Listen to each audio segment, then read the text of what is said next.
Okay, Pauline. This is a difficult one, Pauline. Might have to stop and start this all the time. Just have to browse around the internet a little bit and pull up some data. That's all. I've got Quick and Garin. I've got the Constitution. I might have to pull up some other stuff as we go, but I kind of want to concentrate on the annotated Constitution, Pauline, which is a legal document. The spirit of the law, the actual definition of why everything is in the Constitution. So let's just jump to the Constitution first. Commonwealth of Australia, Constitution Act, Section 51, legislative powers of the Parliament. So these are basically the limitations of what the federal Parliament can get up to. But we want to concentrate on something down here. 19, 20, 22, 21 and 22. Alright, so naturalisation and aliens. Foreign corporations and trading or financial corporations formed within the limits of the Commonwealth. 21. Marriage. 22. Divorce and matrimonial causes, and in relation thereto, parental rights and the custody and guardianship of infants. So we're going to start there, Pauline. I might have to jump around a little bit while we move through this. I might have to pause and stop and go and look for something as well, like I'm about to right now. Okay, so we jump over to Quick and Garin, and I had to scroll through some stuff. And I used the word breast, as in a woman's breast, Pauline, to find what I was looking for. Strangely enough, I used the word breast, B-R-E-A-S-T. So go and get Quick and Garin's annotated Constitution. You'll find it on archive.org. And go and do a search for that one word. It only appears once in the entire book, Pauline. And it brings you to 203, parental rights. The Parliament has power to legislate respecting the rights of parents to their children, but only in relation to divorce and matrimonial causes. Outside and independent of the area covered by divorce and matrimonial causes, the power of the states to deal with the parental rights remains unaltered. The states, Pauline. The power to determine the parental rights of divorced or separated persons with respect to the children of the marriage is a necessary corollary of the power to dissolve the union by divorce or to suspend it by judicial separation. One is an essential incident and should be the sequence of the other. Without this conjunction of power, the Parliament, whilst able to pass a uniform law of divorce and judicial separation, would be unable to pass a uniform law of parental rights to be enforced in such suits. It would be anomalous for a federal law to dissolve rights to be enforced It would be anomalous for a federal law to dissolve or suspend a marriage, and for a state law to decide the destiny of the children of the marriage. At common law, a father is entitled to the custody of the child at its mother's breast, and the court, in making an order as to the custody pendente lite, will not, unless some good cause is shown, take away this right. Cartledge versus Cartledge, 31, LJ, Matt, 85, Dig of England, Case Law, Volume 7, page 789. So, Pauline, What'd you do to my family? Why'd you allow the police to do that? Where's my sons? Did you take them from me? Is that what family law does? I mean, I didn't go through family law. I went through the manipulation of the state policy enforcers, Pauline. You know, how they help women lie and abuse the system over the top of men for this sheer clause here in Quick and Garron's annotated constitution. At common law, a father is entitled to the custody of the child, Pauline. At its mother's breast, Pauline. At its mother's breast, Pauline. That would make the child of the father's estate, Pauline. Right? Is this where the state comes in and decides the future of the children? Right? Well, why would they do that, Pauline? Cartilage versus cartilage. Right? Pendente light. The court, in making an order as to the custody, will not, unless some good cause is shown, take away this right. So please explain to me what Family Law 1975 is, Pauline. Does that take away that right, Pauline? All right, now we get to matrimonial causes, right? Because that's what Section 5122 is all about, isn't it? So the matters contemplated and covered by this grant of power are those subsidiary and consequential to marriage and divorce. They will naturally include judicial separation, restitution of conjugal rights, nullity of marriage, jactitation,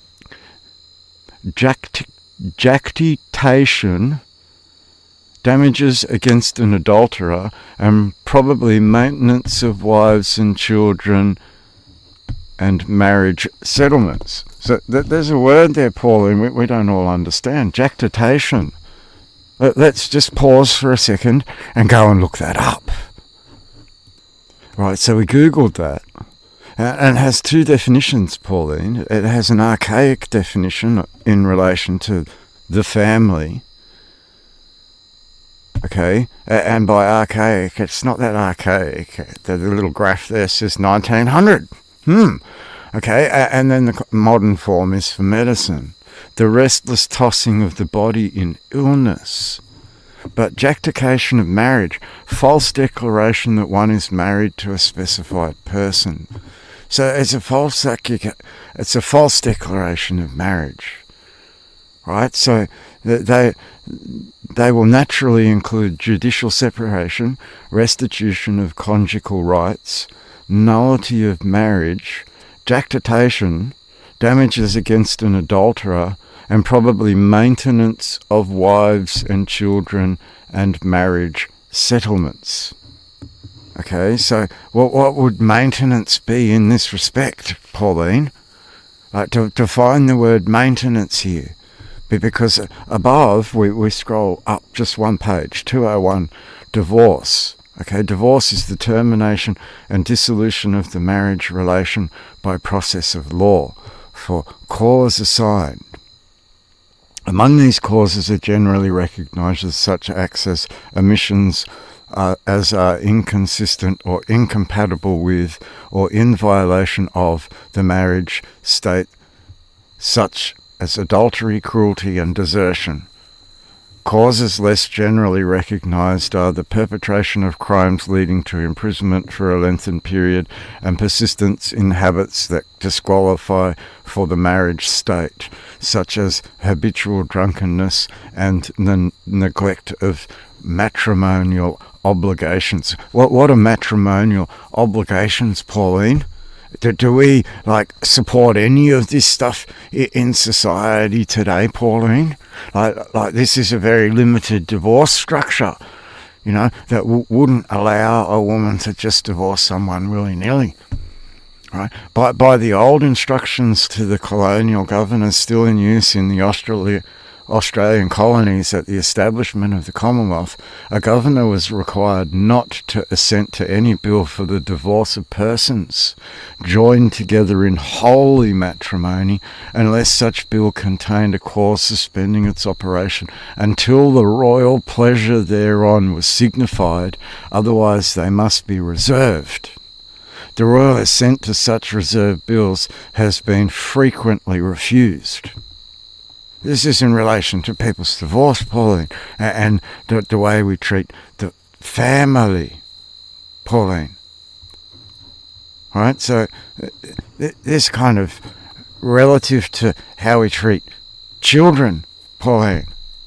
Right? Because if the parent is something, then the child must be something, right, Pauline? There's some things in here that we're just going to have to stop now and look for, because we get to this one point here, 204, custody and guardianship of infants. The power of the Parliament to legislate concerning the custody and guardianship of infants is not a general one. It is limited to divorce and matrimonial causes. Apart from that jurisdiction, the states retain their former authority in respect to these matters. Right, so anything relating to custody and the guardianship of a parent's children, Pauline, is limited to section 21 and 22. Nothing else. Totally nothing else, Pauline. So let's look at something. How do you pertain to maintain some sort of guardianship here, Pauline? We're just going to have to pause right now and just look through this document for a specific word. Right, so we're back, page 322, Pauline. 322. And if we scroll up, it's under the heading 19, referring to the Queen. References to the Queen. The direct references to the Queen in the Act and the Constitution elsewhere than in the enacting words are as follows. The preamble, admission of other possessions of the Queen. Clause 3, Queen may proclaim the Commonwealth. Clause 5, Queen's ships of war. Section 1, Queen in federal parliaments. It goes on. There's a whole page of this stuff here, Pauline. Crown not bound unless named. Keep going down, right? Prerogatives. These are the residuary fractions and remnants of the sovereign power which, unimpaired by legislation and revolution, remain vested in the Crown, Pauline, the imperial crown, the Australian imperial crown, that you administer, that under section 51 of the Constitution you don't have a right to. These are royal prerogatives, Pauline, that belong to the imperial sovereign, Pauline, under this act, because we just went through this section referring to the Queen in the Constitution and the line of authority and all that sort of stuff. It goes into the Bankruptcy Act and it goes into liabilities and it goes into a few things there about binding the Crown.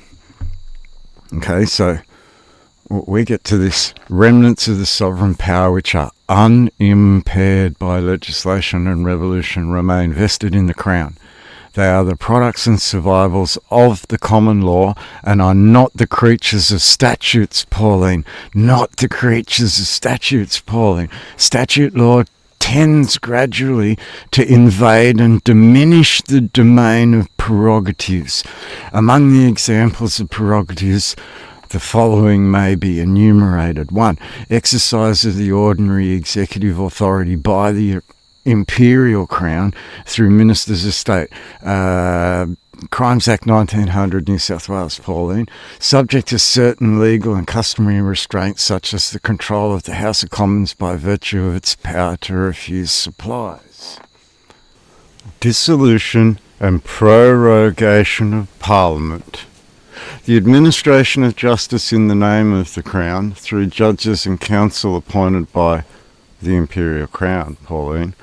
The pardon of offenders, command of the Army and Navy, foreign affairs, peace and war, accrediting and receiving ambassadors, entering into treaties with foreign nations, Pauline, recognition of foreign states, appropriating prizes of war, sharing legislation and the right to veto legislation, Pauline, from a line of authority linked to an Australian imperial crown, Pauline.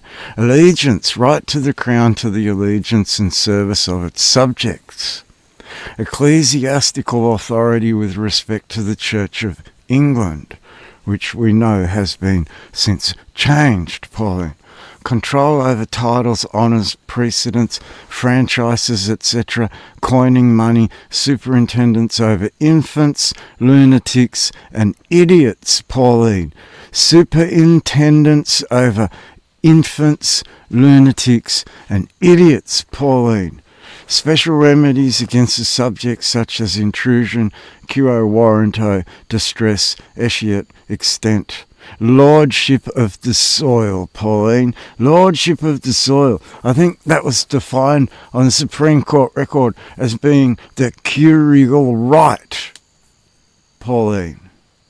Okay, so we get up to these prerogatives, and I'll just repeat what I said. Remnants of the sovereign power which, unimpaired by legislation and revolution, remain vested in the Australian Imperial Crown, Pauline.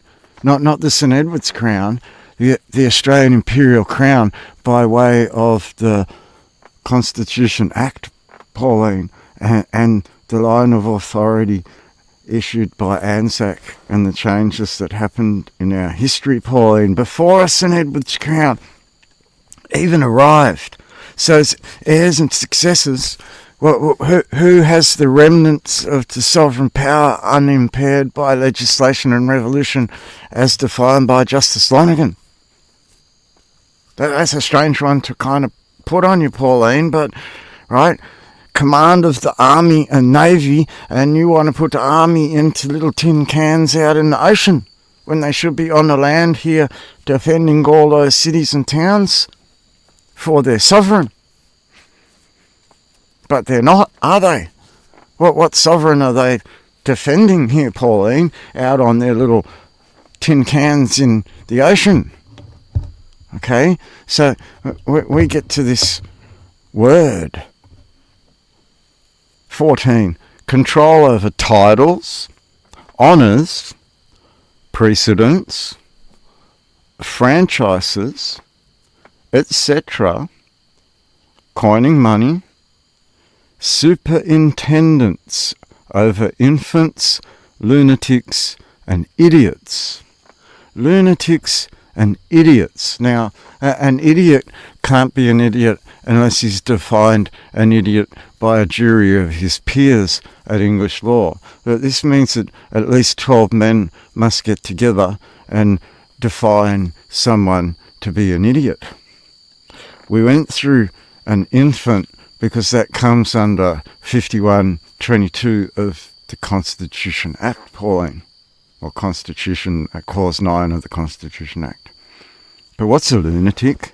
And what's having superintendents over them as some kind of St Edward's Crown that doesn't have line of authority to this document, Pauline? 16. Lordship of the soil. Right, prerogative limited by the Constitution. In the course of these notes, attention will be drawn to the clauses and sections which apparently contract the prerogatives of the Crown. Foremost amongst them might be generally indicated for special importance. Section 1 of the Constitution providing that legislative power shall be vested in a federal parliament consisting of the Queen, the Senate and the House of Representatives. Section 59 restricting the period within which the Queen may disallow laws assented by the Governor-General, which I think is like a year or something, isn't it, Pauline? Section 62, creating an Executive Council to advise the Governor-General as the Queen's representative. Like you mean the Federal Executive Council that you bumped up power into the role of Cabinet and then merged the cabinet with the Prime Minister's office in 1971 before you smashed the Great Seal of the Commonwealth of Australia, Pauline, and brought about Great Seal of Australia in a usurpation, like a total usurpation instead of an administration. Total usurpation, Pauline. That's what we call it, usurpation, because at 20, Her Majesty's heirs and successors, the succession to the crown was, after the Revolution of 1688, settled by the Bill of Rights, Pauline. The Bill of Rights. And that says something about the Imperial Crown, Pauline. Let's just stop here for a second, because I wrote a whole book on the Bill of Rights, Pauline. Let me just bring it up. Right, so a lot of people have read this. This is available on my website. Okay, Republican takeover, the Menzies model, blah, blah, blah, Pauline. But we get into this Constitution, Section 71. We're going to High Court rules state this, Pauline, that an act means an act of the Parliament of the United Kingdom of Great Britain and Ireland which is in force in the Commonwealth of Australia or as a part of the Commonwealth. And this was in High Court rules up until 1954, Pauline, 1954. Even put a picture of that there. But we know that this changed. There's a stone in the ground, right? But we get to this. We've got to just find it for you, Pauline. Just got to find it for you, Pauline. Right, so we're creating this act, whereas the late King James II, by the assistance of diverse evil counsel, judges and ministers employed by him, did endeavour to subvert and extirpate the Protestant religion and the laws and liberties of this kingdom. Sounds pretty relevant to me, Pauline. Whereas the late King James II, by the assistance of diverse evil counsellors, judges and ministers employed by him, did endeavour to subvert and extirpate the Protestant religion and the laws and liberties of this kingdom. I think that's kind of relevant, Pauline. Kind of totally relevant. Now, if we go to this other document, constituting a Christian Commonwealth, right? Christian traditions also came to this nation through the English legal system. At the time of English settlement in Australia, Christianity formed an integral part of the theory of English law and civil government. Published between 1903 and 1966, and eventually comprising 17 volumes, in his seminal A History of English Law, Sir William Holdsworth expressed the traditional view of the close relationship between Christianity and English law. Christianity is part and parcel of the common law of England, and therefore is to be protected by it. Now, whatever strikes at the very root of Christianity tends manifestly to dissolution of civil government, Pauline. Civil government. And what's that little prayer you do when you open the Senate? Our Father who art in heaven. Which father would that be? Which line of authority would that be, Pauline? Right? John Howard tried to install a Bill of Rights, tried to play this whole game and say that we didn't have a Bill of Rights. He also tried to say we didn't have a preamble, Pauline, but it's clearly there on Ostley, even though it's the introductory text to the Constitution Act that lays out the line of authority to God, King and Country, wherein the actual God part is part and parcel of the law, Pauline. Part and parcel of the law. Now, how many times have they tried to remove the Lord's Prayer from the Senate, Pauline? How many times have these arseholes tried to remove the Lord's Prayer from the Senate, Pauline? It's very, very evident that the Bill of Rights 1688 lays out some very specific things, doesn't it, Pauline? Right? And here we have the Bill of Rights debate in Australian political culture. 1983-84, Attorney General Gareth Evans announced the government's plans to enact a statutory Bill of Rights and privately circulated a draft bill to certain individuals. Against Evans' wishes, the bill was made public by the Queensland Premier Sir Joh Bjelke-Petersen in the lead-up to the 1984 elections, and opponents exploited the issue. After Labor won the election, Evans' Bill of Rights was abandoned when Lionel Bowen replaced him as Attorney General. Now this is letters patent 1984, Pauline, and then 1985 they tried again. They introduced the Australian Bill of Rights bill into the Parliament. right? Like the 1973 bill, which was based on the ICCPR. So this is occupying power, giving like slaves rights, Pauline, giving slaves rights. And then in 1988, they tried to do it again, proposed the insertion of a small number of rights into the Constitution. See, these people always trying to manipulate and change the Constitution because they can't have God in the Constitution, Pauline. They can't have the line of authority to the Anzac in the Constitution, but because it points them out as war criminals. And now that we've stood up and defined a line of authority before them, can't you see all this stuff collapsing in front of them? It's kind of amusing to watch. Right, and the heads of Declaration of Lords and Commons recited, whereas the late King James II, by the assistance of diverse evil counsellors, judges and ministers employed by him, did endeavour to subvert and extirpate the Protestant religion and the laws and liberties of this kingdom. Now, extirpate's a really fancy word for cutting the head off, Pauline. Cutting the line of authority off the Constitution, Pauline. That's what this man's been doing the whole entire time with his Menzies model. What do you think we've been trying to upset for the last 20 years, Pauline? These are the kind of assholes that have been working in our government, that have merged the cabinet and the Prime Minister's office together. And here's a picture here. Canberra, Monday, 15th of March, 1971, Commonwealth of Australia Gazette, Pauline, abolition and establishment of departments and related matters. The abolition in pursuance of Section 64 of the Constitution of the Commonwealth of Australia of the following departments of state and of the Commonwealth. The Prime Minister's Department. In pursuance of Section 64 of the Constitution, they cancelled, they abolished the Prime Minister's Department and the Department of Cabinet. The Department of the Cabinet Office. The Prime Minister's Department. Right, and then they merged the two together, Pauline. And then they gave rise to the Federal Executive Council, and then they've been manipulating people from inside the Federal Executive Council ever since. Right? Ecclesiastical Commission, by issuing and causing to be executed a commission under the Great Seal for erecting a court called the Court of Commissioners for Ecclesiastical Causes. This is what happened back then, and this is what you're doing now. Right? By raising and keeping a standing army within this kingdom in a time of peace without consent of Parliament and quartering soldiers contrary to law. Well, what are those police, Pauline? They're totally in contradiction to law, because we'll get to that in a second. Okay? Disarming Protestants by causing several good subjects, being Protestants, to be disarmed at the same time when Papists were both armed and employed contrary to law. So you allowed these Papist police in their Papist crown, right, to be armed, and John Howard disarmed the several good subjects being Protestants, Pauline, going against the very law which you will find in Imperial Acts Application Acts in every state, Pauline.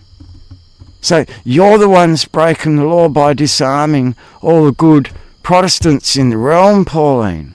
Illegal prosecutions, by prosecutions in the Court of King's Bench for matters and causes cognizable only in Parliament, and by diverse and other arbitrary and illegal courses. Right? Gough Whitlam once told him, "Comrade, the Catholic Church will get you in the end." Right? It seems he was right. Much to everyone's surprise, Mr. Hayden was baptised last month at the age of 85. Go and read my Australian government lie. Right, Pauline? Operation of the Constitution and laws. This Act and all laws made by the Parliament of the Commonwealth under this Constitution shall be binding on the courts, judges and people of every state and every part of the Commonwealth, notwithstanding anything in the laws of the state, and the laws of the Commonwealth shall be in force on all British ships, the Queen's ships of war excepted, whose first port of clearance and whose port of destination are in the Commonwealth. right? And this leads to Statute of Westminster Adoption Act 1942, changing Her Majesty's ships of war, Pauline. Her Majesty's ships of war after an abdication of the throne, Pauline, in a foreign country. Right, so let's get back to this annotated constitution, because we're kind of looking at this Bill of Rights now, has taken away something. But we get back to this annotated constitution, and we see that the sovereign has a prerogative right, and there's only certain clauses in here where the prerogative right is removed from the sovereign, Pauline. Okay? And the sovereign has a right over the lunatics and the idiots, Pauline, and the infants. Superintendence is the word. Control over the superintendence of. Okay, so that comes into this how, Pauline. I'm just jumping down through this document here, right? So we get to letters patent. By letters patent constituting the office of governor in each colony, the powers and duties of the governor were formally defined as follows. Now, we're going to read all of them, but to keep and use the public seal, appoint executive council, appoint judges, blah, blah, blah, blah. To grant licenses for marriages, letters of administration, probate of wills, and to deal with the custody and management of idiots, lunatics, and their estates. By letters patent, Pauline, by letters patent 1984, letters patent 2008. You did remove the office of Commander-in-Chief, and then you did reinstall it again. Letters patent. So did letters patent 1984 do something to letters patent 1900? I don't think so. It's from a foreign curial power. So the management of idiots, lunatics, and their estates, Pauline. Their estates. Do any of these people in the country have any idea what an estate is? What's a pauper, Pauline? Right, so we'll just go through the next section of this book that we've come across, because this is kind of now getting important, isn't it, Pauline? Something to do with the management of the people's estates in their ignorance, Pauline. What are not subjects of commerce, Pauline? All commodities are not always the subjects of commerce. They, at certain stages, may lose that quality, Pauline. Well, what would make something lose that quality, Pauline? Of course, land, not being transportable, could never become the subject of commerce. Never become the subject of commerce, Pauline. What the hell's going on?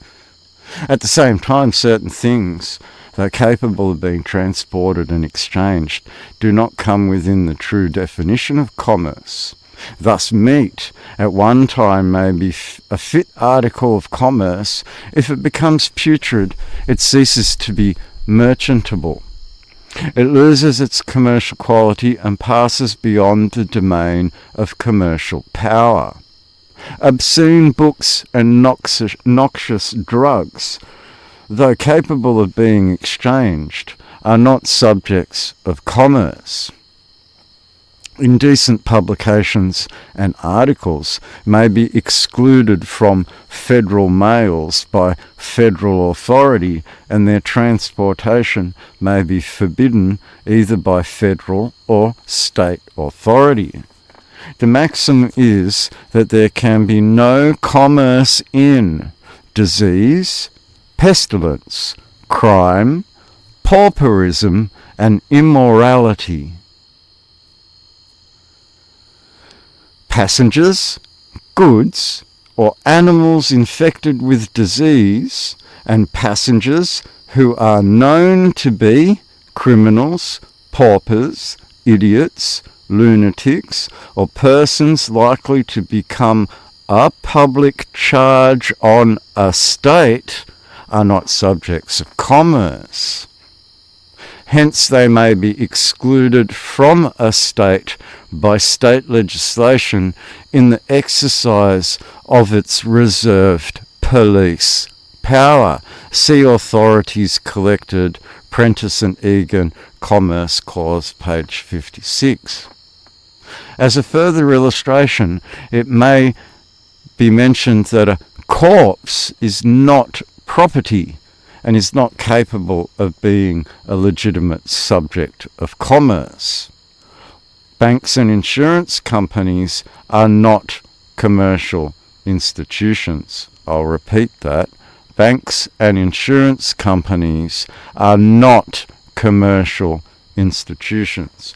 So this main point here, Pauline, is that passengers, goods, or animals infected with disease, and passengers who are known to be criminals, paupers, idiots, lunatics, or persons likely to become a public charge on a state. Legislation in the exercise of its reserved police power. Right, and above, we also said that these things are not qualities of being subjects of commerce, Pauline. So what's a reserve bank note? What's a person? Are they piggybacking off someone else's commerce because they're incapable of standing in commerce? Okay, so the police power of a state justifies the adoption of a precautionary measures against social evils. Under it, a state may legislate to prevent the spread of crime or pauperism or disturbance of the peace. It may exclude from its limits convicts, paupers, idiots and lunatics and persons likely to become a public charge, as well as persons afflicted by contagion or infectious diseases. The same principle would justify the exclusion of property dangerous to the property of citizens of the estate. For example, animals having contagion or infection. All these exertions of power are self-defensive, while for the purpose of self-protection, it, i.e. a state, may establish quarantine and reasonable inspection laws. It may not interfere with transportation into or through the state beyond what is absolutely necessary for its self-protection. Right, this is where we get State Protection Squad and a fixated persons unit, Pauline, looking after the lunatics and their pauperisms. Isn't it? Isn't that where we all come to this?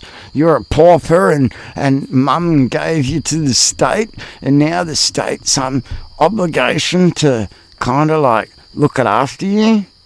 Now, 175. Census, Pauline. We're still in Quick and Garron's annotated constitution, everybody. For the purpose of a census, the whole country is divided into districts called enumerators, divisions, over which schedules are distributed requiring particulars as to the name, sex, age, profession or occupation, marriage, relation to the head of the family, birthplace, and whether deaf or dumb or blind or imbecile or lunatic. When the schedules so filled up are collected, the details are verified and the results sent to the Registrar General, who prepares a final abstract thereof, which is submitted to the Parliament. Right, so they've been doing this a long time, Pauline, but we get to whether deaf or dumb or blind or imbecile or lunatic. Okay, so the state is wholly aware of the fact that these people exist in society because they're counted in the census, Pauline. Totally counted in the census, Pauline. Right, so at the Adelaide session of the convention in 1897, when the subsection was discussed, Mr. Henry Dobson inquired, now subsection, so we're just going to scroll up and reference the subsection. The recognition through the Commonwealth of laws, the public acts and records, and the judicial proceedings of the state, section 5125. Okay, so we're coming down to this back.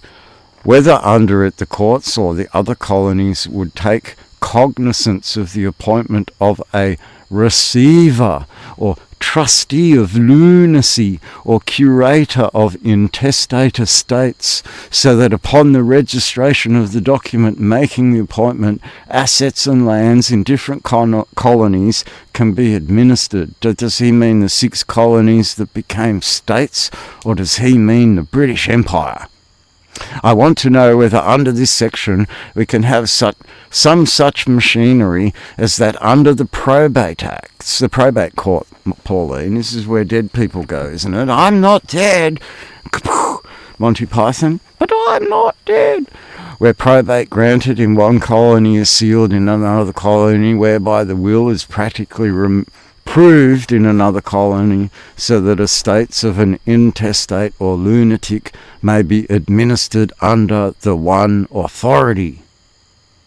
I want to know whether under this section we can have some such machinery as that under the probate acts, where probate granted in one colony is sealed in another, whereby the will is practically proved in another colony, so that estates of an intestate or a lunatic may be administered under the one authority, the intestate or lunatic, Pauline. If the man dies intestate in one colony, would the administrator or curator be able to register his appointment in another colony and deal with the assets there? I'd like my assets back, Pauline. I'm not dead. I'm not dead.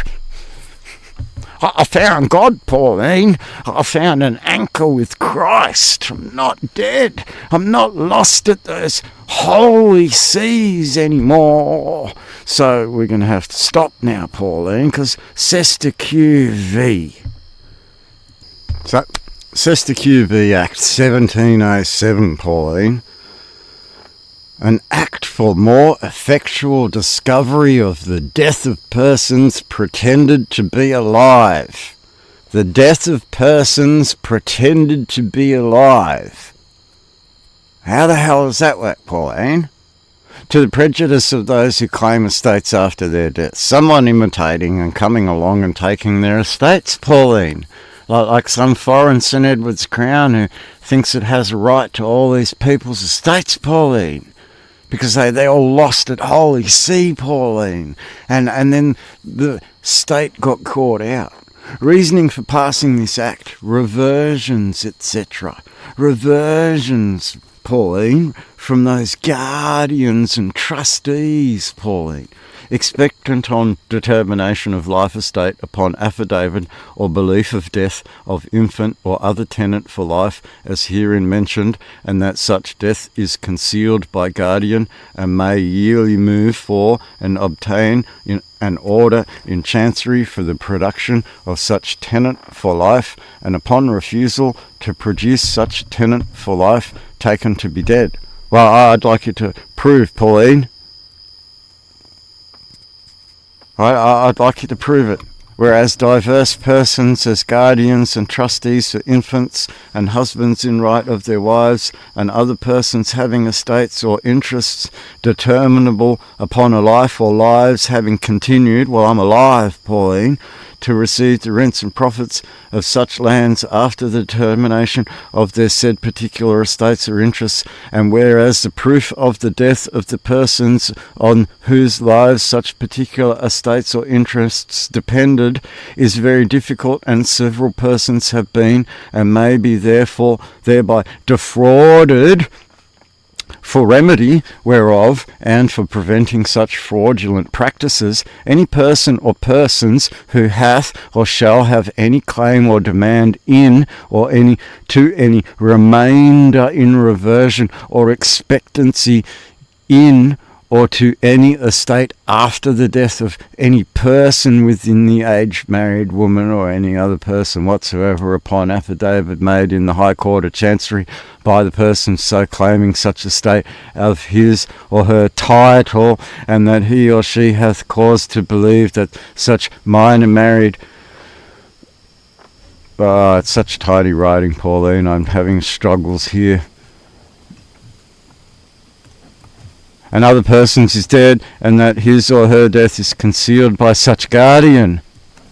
Are you concealing my death, Pauline? Did you report my death to the Court of Chancery by chance, Pauline? I'm alive. I returned from the holy seas, Pauline. Totally returned.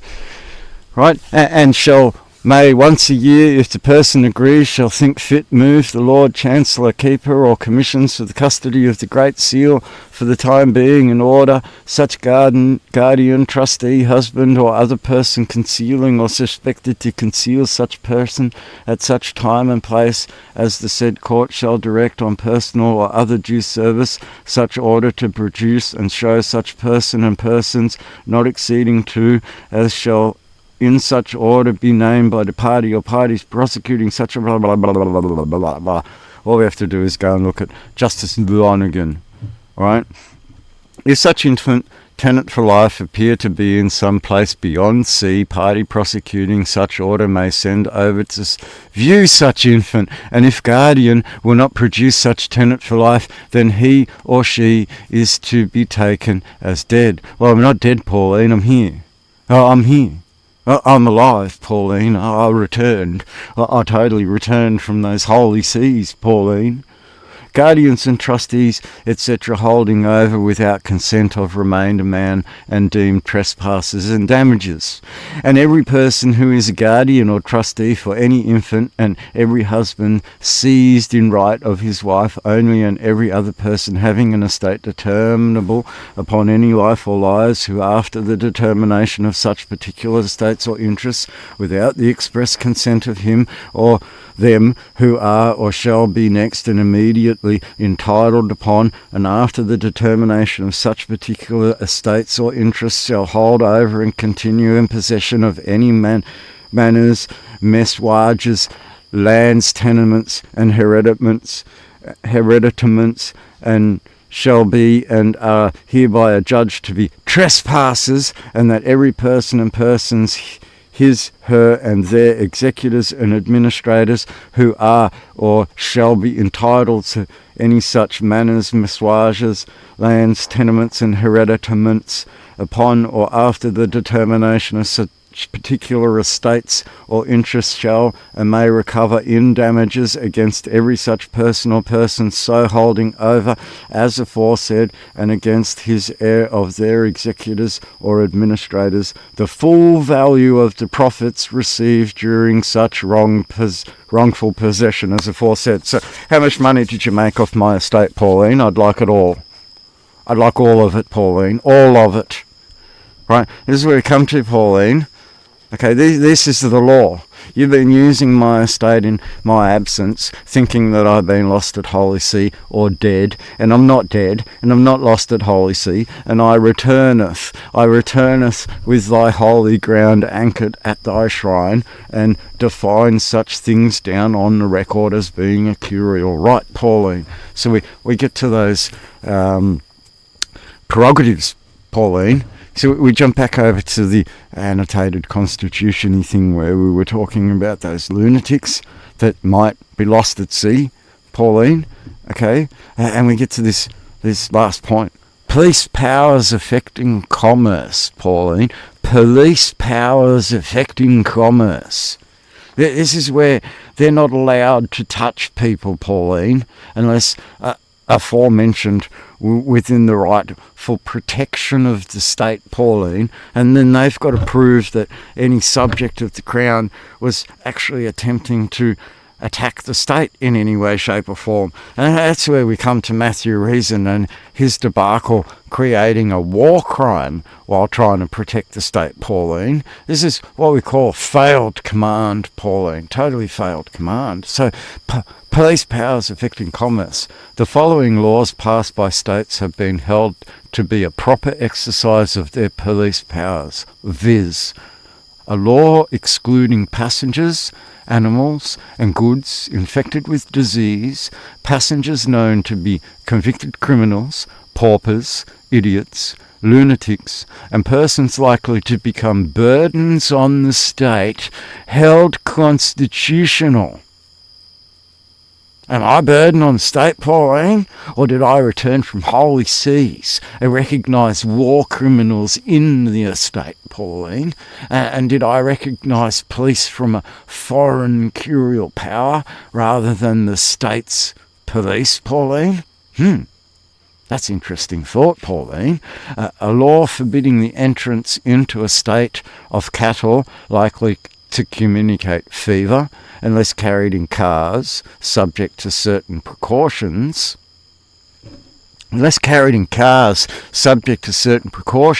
Held constitutional.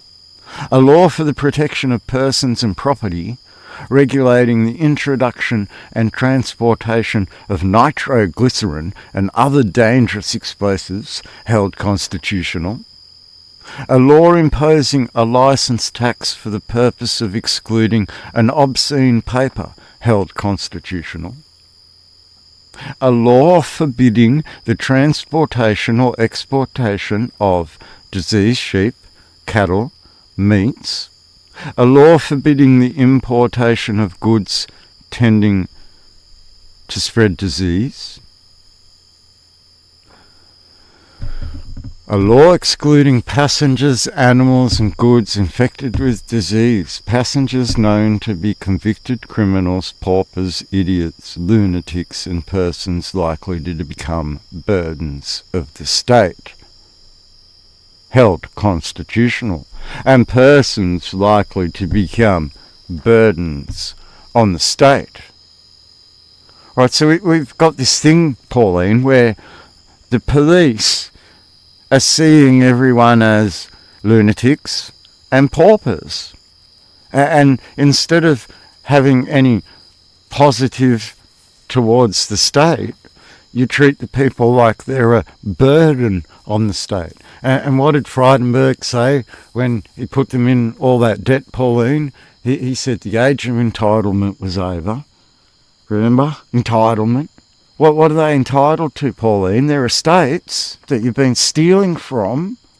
Right? So we get back to this STQV Act, Pauline. Guardians, trustees, and holding over without consent of a remainder man, etc. You're deemed trespassers and damages. Damages, we'll go back to the damages here. Full value of the profits received during such wrongful possession, Pauline. Have you been in possession since I was a child? Have you been in possession since you thought I was lost at sea when I didn't turn up as an 18-year-old and say I'd like control of my family's estate, please, Pauline? I'd like control of my own affairs now, Pauline. But instead the state went, oh no, we can't tell them about that. We need to keep control of their estates so we can put them on a stock exchange and then put them in slavery, Pauline. Like bondage. We can use their estates on the stock exchange like bondage and then make them pay the performance on that bondage like a future fund, Pauline, like a future fund. Do you know what I'm talking about, Pauline? Proviso for guardian who shall make it appear that due endeavour has been used to procure the appearance of such infant and tenant for life. Did you make some effort to find me, Pauline, and see if I was dead or not? I'm not dead! What did Jesus say? Jesus said, let the dead bury the dead, didn't he? Well, what did that mean exactly, Pauline? Is that the dead legal fiction that Penny Wong was talking about at that time when you had your citizenship debacle? right? And you threatened to remove all these people's citizenship from them. And Penny Wong piped up and went, "Is that the dead legal fiction we're talking about now?" Kind of ironic now that it's catching up with you, Pauline, isn't it? It's kind of ironic that the judge said, "Yeah, I see that you come home to the kingdom. I see that you anchored the realm. I see that you put the heavens down to the earths. And I see that you pulled the holy grounds up. This is holy ground. Oh, better have some Commonwealth Games. Oh, can't do that. We already had military games on the King's Domain, Pauline, on the King's Domain, Pauline. You shot at all those wards of state, didn't you, that you treated like lunatics, didn't you, Pauline? What was that? You said, find your way home, and they went, oh, I can't, I'm lost at sea. And you took that as, well, you're an adult, you're grown up, and you can't find your way home, you must be a lunatic. Must put you on the moon. The man's on the moon. And then the Eagle landed on the moon, remember, Pauline? And then those ships sailed round the world. And then they landed on the dark side of the moon, and those ships sailed around the world. And the funny thing about those ships, right, Pauline, was that the same ship, every time it entered a country, it flew that country's flag like it owned that country, Pauline. Did you remember who drove those ships into Sydney Harbour in 2018? Was it 2018 or 2019? Do you remember, Pauline? Who took hold of the usufruct then? Right? Who said, oh, I'm in control of the usufruct? It's the big bad administrator. And who's been playing stupid little war games with them ever since, when they're obligated to the United Nations, Pauline? Right? And we've got this constitution that you obviously lie about very, very clearly. Right? Because we're talking about lunatics. Constitutional disability is not removed by calling the law an inspection law to prevent the admission of criminals, paupers, and lunatics. Inspection laws, charges covering the cost of inspecting goods on their entrance into a state, may be imposed and collected under the authority of state laws. The constitutional disability is not removed by calling the law an inspection law to prevent the admission of criminals, paupers, lunatics, etc. So you really don't like these lunatics in your state, do you? You really don't like these paupers in your state, do you? Right? This clause has reference to the inspection of property and cannot be made to apply to free human beings. The methods of determining whether such persons are criminals, paupers, lunatics, etc. are not to be determined by inspection laws alone. And is that not what your police do? You immediately make assumptions, Pauline, in inspection of commercial goods. And pulling someone over on the highway in their car, is that traffic? And is traffic commercial goods, Pauline? And does the sovereign have superintendence over these infants, lunatics and idiots? Kind of comes full circle to know what you're doing with the people and treating them like idiots. And you can't, so they must be lunatics. Because an idiot needs a jury of his peers before a court to define his idiocy, Pauline. And a lunatic, how do you define that, Pauline? Under the Cester QV Act? Under this faith God link that you got caught out at finally? Right, so it's starting to come full circle in that the people know that they've been occupied and held in a delusion, and now they're starting to see that the delusion is relative to you treating them like lunatics because they can't see that they are supposed to manage an estate instead of being fisted a person by the state when they get treated as a ward of state. Isn't that right, Pauline?